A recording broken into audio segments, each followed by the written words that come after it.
Guys, ug nagani mo yung motor, pakabitan ninyo ngunaning sidecar guys.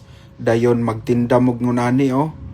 Quick, naay fishball, naay kikiam, napod siya longganisa. Kusog kayo niyang negosyo guys. Mukita si kuya og 5,000 sa isa ka adlaw. Napod siya siumay, no? Lami pod iyang sausawan guys. No, mukita siya 5,000 ang iyang capital guys 2,500. Katunga pod iyang tubo. Kaysa mag-abroad mo, ahaman ninyo pangitaon ng 2,500 limpyo.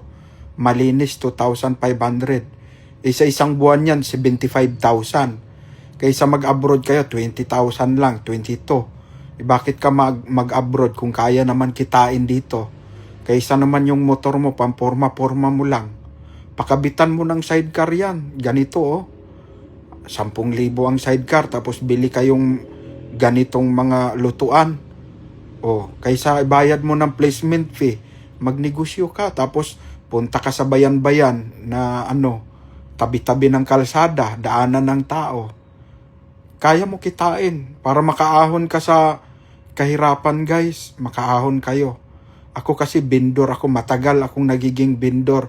Kaya pinuporsige ko ang pagpupost ng mga ganitong vendor guys.